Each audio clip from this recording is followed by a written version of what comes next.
এবার বলতে হবে এই ঘটনাটি মায়েরা এতক্ষণ ধরে এবার বলুন এই ঘটনাটি কে কাকে বলছিল, কে শোনাচ্ছিল বলো?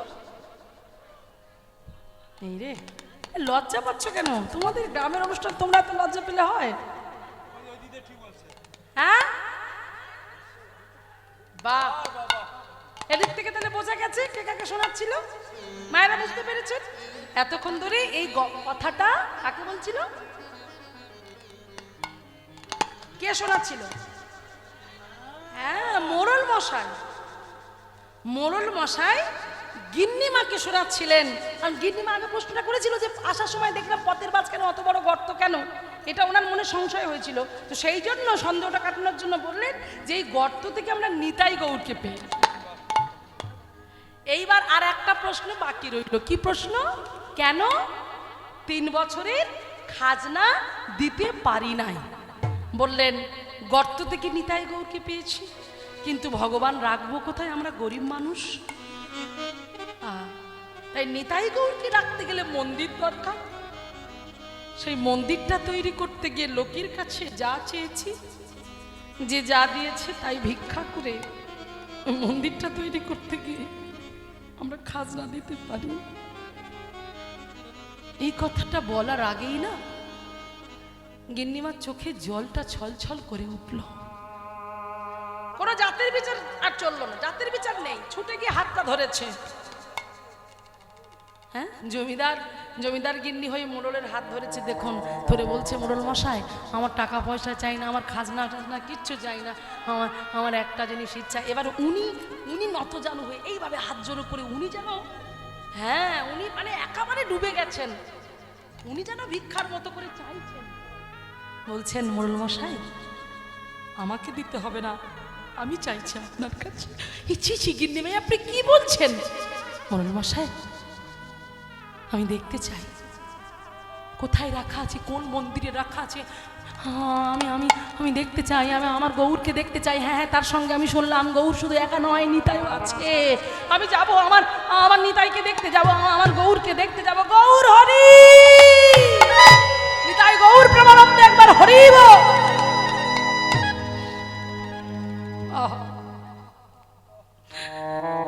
মহাপ্রভুকে দেখবার জন্য পাগলিনী হয়ে গেল, উন্মাদিনী হয়ে গেল। আর উন্মাদিনী হয়ে গিয়ে ছুটতে মন্দিরে প্রবেশ করলো। সবে মাত্র আরতি কীর্তন শেষ হয়েছে। আর যে আরতি কীর্তন শেষ হয়ে গেল, এইবার বলরাম আচার্য, গিন্নিমা আপনি আসুন, এই তোমরা সরে যাও, গিন্নিমাকে আসতে দাও, গিন্নিমাকে ভিতরে আসতে দাও। সবাই সরে গেল। এই মায়েরা কথা বলো না। ধীরে ধীরে এই জায়গাটা খুব ভাবের জায়গা গো। ধীরে ধীরে যখন গিন্নিমা প্রবেশ করলেন মন্দিরের মধ্যে, কখনো দেখেনি তো, এই প্রথমবার তার গৌরকে দেখবে।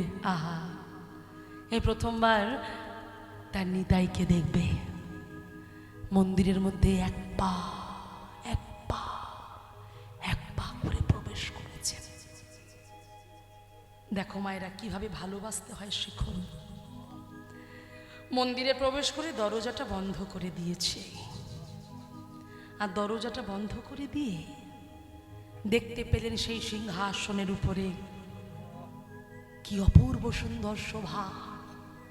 2 ভাই দাঁড়িয়ে আছে হেমদণ্ড বাহু তুলে। একদিকে নিতাইয়ের নীল বসন পরা, একদিকে গৌরের পীত বসন পরা হলুদ।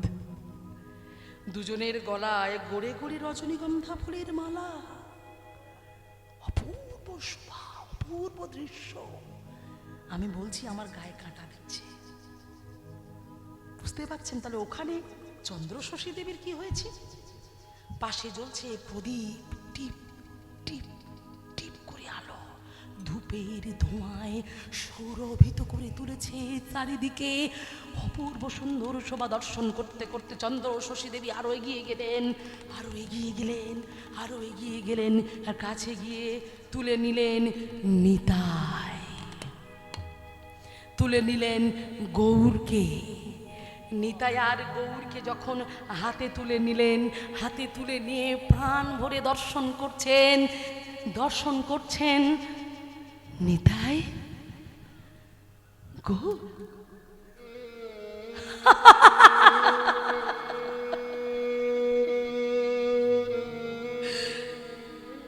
কে বলে, কে বলে তোরা কাষ্ঠের নিতাই, কে বলে তোরা কাষ্ঠের গৌর? না না,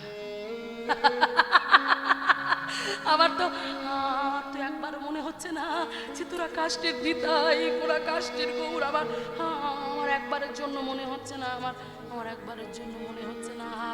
বড় ভালোবাসতে ইচ্ছা করছে রে, বড় জড়িয়ে ধরতে ইচ্ছা করছে। আমি যেন একবার জড়িয়ে ধরে হৃদয়ের জ্বালা, হৃদয়ের যন্ত্রণা, আমার মনের যে লোভ লালসা কামনা বাসনা, আমার একটাই ইচ্ছা, একটাই কামনা, আমার একটাই বাসনা, আমি যেন তোদেরকে সাক্ষাৎ দর্শন করতে পারি। দিবি না দেখা? দিবি না? তোরা তো ভক্তের ভগবান। হ্যাঁ হ্যাঁ হ্যাঁ হ্যাঁ, তোরা তো ভক্তের ভগবান। ভক্ত যদি কায় মনোবাক্যে নয়ন জল দিয়ে বক্ষ ভাসি একবার হা গৌর হা নিতাই বলে ডাকে, তবে নাকি তার মনের ইচ্ছা তোরা পুরো। আচ্ছা, আমি তোদের তুই বলছি বলে তোদের রাগ হচ্ছে না তো? না না না না, রাগ হবে কেন? রাগ হবে কেন? মা কি সন্তানদের তুমি বলে? আমি তো মা। হ্যাঁ, হতে পারিনি, হয়তো আমি মা হতে পারিনি, আমি গর্ভে কোনো সন্তান ধারণ করতে পারিনি, কিন্তু প্রত্যেকটা নারী জীবনের আশা থাকে। মেয়েটার বিয়ের পরে তার আশা থাকে সে কিছু শুনতে পাক না পাক, স্বামী আছে, সংসার আছে, আত্মীয় পরিজন আছে, সে একটু মা হতে চায়, শুনতে চায় সে মায়ের ডাক, চিৎকার করে ডেকে বলবে মা মা।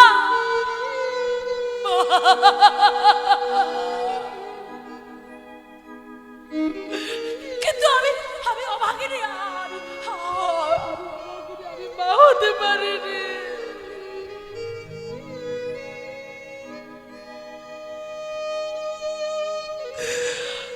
আমি মা হতে পারিনি, আমাকে কেউ মা বলে ডাকে না।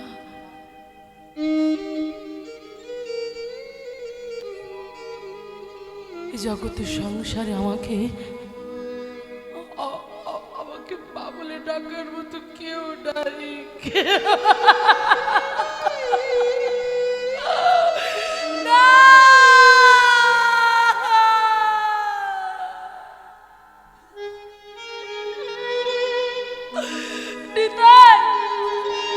একবার মা বলে ডাক।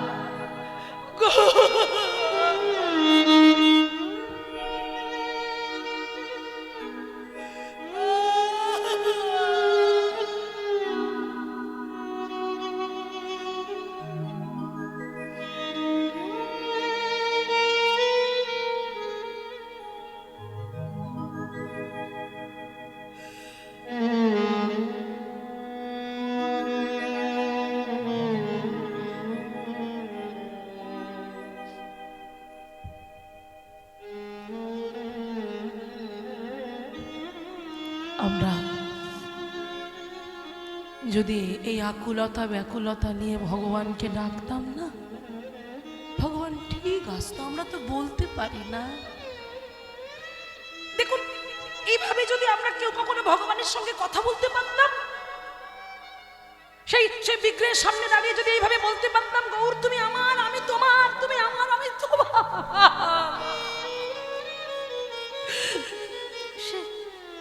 সে মাটি হয়ে থাকতে পারতো না,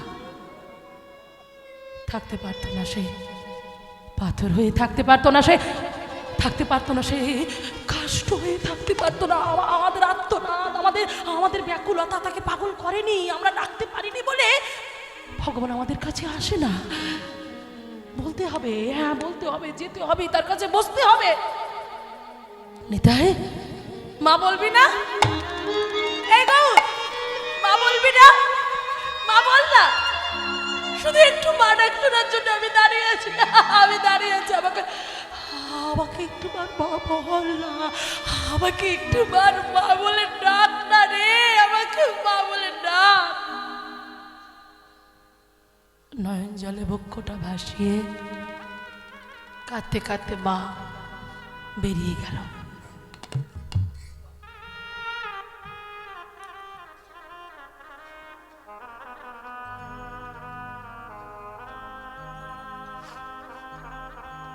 যখন কাঁদতে কাঁদতে বেরিয়ে গেল, রাত হয়ে গেছে তো ফিরবে কেমন করে কৃষ্ণনগরে, তাই একটা বাগান বাড়িতে আশ্রয় দিল থাকবার জন্য।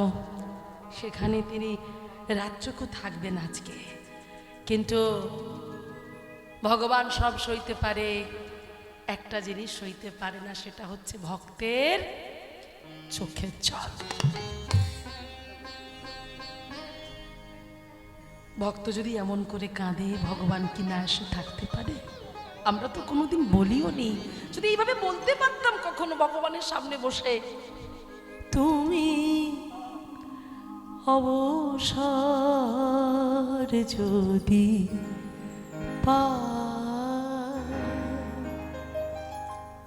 মায়েরা বলবেন সময় পেলে ভগবানের কাছে বসবেন, ভগবানের কাছে বসে বলবেন, প্রভু তুমি তো ব্যস্ত, তুমি এতটাই ব্যস্ত থাকো, সবাই তোমাকে ডাকে, তুমি কোন দিকে যাবে, তোমার সময় নেই, কিন্তু তবু তার মধ্যে দিয়ে যদি তুমি একটু কিঞ্চিত একটু সময় পাও, অবসর পাও, তখন তুমি একটু আমার কথা মনে করো, আমার কাছে একবারের জন্য হলো এসো, তুমি অবসর যদি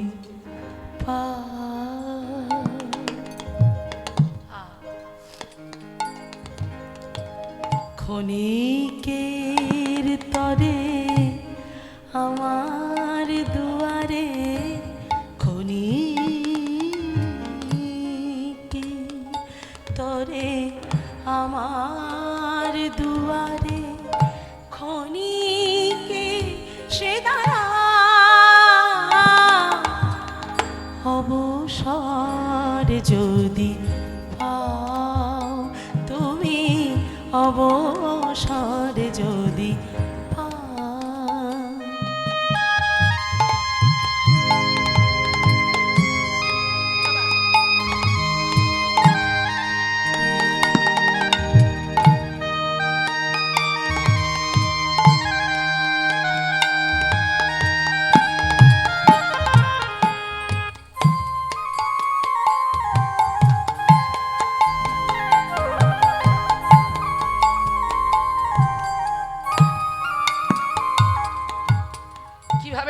দেখুন, এই যে নয়নে আমার শ্রাবণের ধারা,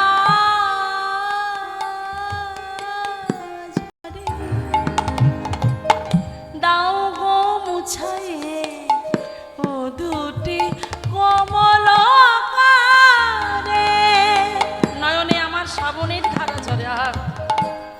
কমিটি দাদা ভাইদের চরণে আরো একবার প্রণাম। আমি গত বছর যখন ছিলাম তখন এই ভাই ছিল, সাউন্ড ছিল, এবছরও ওর সাউন্ড সত্যি অপূর্ব সুন্দর। আমরা তো শিল্পী, আমাদের যদি গান গাইতে সুখ না হয় আমরা আনন্দ পাই না, কিন্তু ওরা মানে আমাদের এই ভাই যে আছেন কি সুন্দর করে এই সাউন্ডটাকে কন্ট্রোল করছেন, এবং কতটা মিল লাগবে, বেশ লাগবে, রিভাব লাগবে, অপূর্ব সুন্দর করে সাজিয়ে একেবারে পরিপূর্ণ।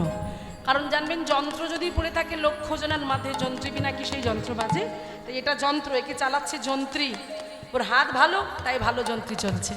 তাই আমার ভাইয়ের জন্য, ওর শুভকামনার্থে, ওর মঙ্গলার্থে, ওর ব্যবসাপাতি যেন আরো ভালো চলে, সেই জন্য ওর জন্য সবাই একবার নিতাই গৌর প্রেমানন্দে একবার হরি বল।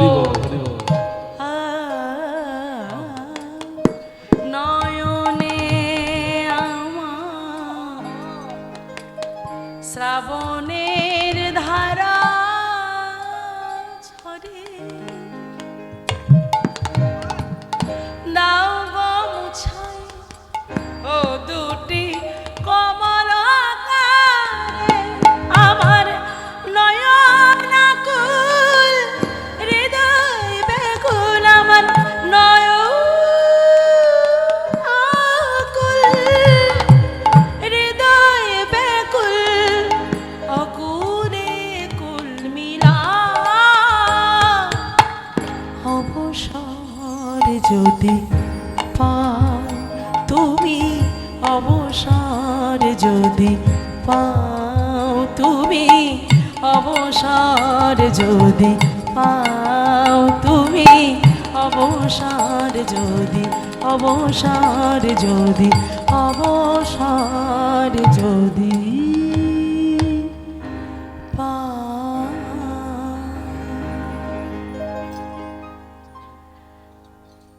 এই যে এদিকে গিন্নিমা কাঁদতে কাঁদতে ঘুমিয়ে পড়েছে, আর এমন সময় মন্দির থেকে এই কাষ্টের নিতাই গৌর জাগরিত হলো। হ্যাঁ, অচল গৌরী নিতাই সচল হলো। এই ভাই যাবি? এই যে মা ডাকলো, যাবি দাদা? নিশ্চয় যাব। তবে চ আমরা দুই ভাই যাই। এই যে এই বললো, বলে দুই ভাই ছুটতে ছুটতে মায়ের দরজার কাছে এসে দাঁড়িয়েছে। মায়ের দরজার কাছে এসে দাঁড়িয়ে টোকা দিচ্ছে। মায়েরা মন দিয়ে শোনো, তাহলে কারা এলো, কোথায় এলো? এসে দরজায় টোকা দিচ্ছে, তাই তো? হ্যাঁ, তাহলে ভগবান আছে বাইরে, দুই ভগবান বাইরে আর ভক্ত ভিতরে। তাহলে দেখছো কেমন শক্তিটা, দেখেছো পাওয়ার, দেখেছো ভজনের পাওয়ার দেখেছেন মায়েরা? তো সহজ জিনিস। হ্যাঁ, দরজায় টোকা দিয়ে ডাকছে, মা, আমা, মা গো, ঘুমালে নাকি? আমা, মা ওঠো, আমা ওঠো না, দরজাটা খোলো। আহ, কে রে? কে কে আমায় এমন করে ডাকলে? আমরা আমরা আমরা আমরা তোমার ছেলে ছেলে। আমা ঘুমিও না, নিতাই গৌর ডাকছে, বুঝতে পারছো না? ঘুমাচ্ছ? সত্যি সত্যি ঘুমাচ্ছে। হ্যাঁ, হরি বল। নিতাই গৌর ডেকে তুলবে। এবার যখন নিতাই ডাকছে, গৌর ডাকছে, কে? আমরা আমরা। আরে আমরাটা কে? নিতাই নিতাই গৌর। আহ, নিতাই গৌর, নিতাই গৌর আমার। মা গো, এই যে তুমি মন্দিরে কত কান্নাকাটি করলে, নিতাই আমার ছেলে, গৌর আমার ছেলে, এত কান্নাকাটি করলে নিতাই গৌর আমার ছেলে, আমাকে মা বল, মা বল, মা বল। আর এখন সেই নিতাই গৌর দরজার বাইরে কখন থেকে দাঁড়িয়ে আছে, তুমি ঘুমাচ্ছ। কি? নিতাই গৌর সঙ্গে সঙ্গে ঘুমটা ভেঙে গেছে। ঘুমটা যখন ভেঙে গেছে, বিছানা থেকে নেমে পড়েছে। আর বিছানা থেকে নেমে ছুটতে ছুটতে দরজার কাছে।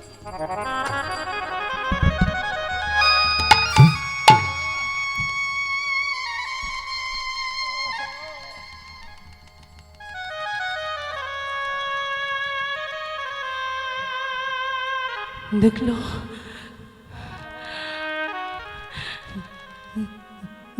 নিতাই আমার গৌর মন্দিরে যে নিতাইকে দেখেছি,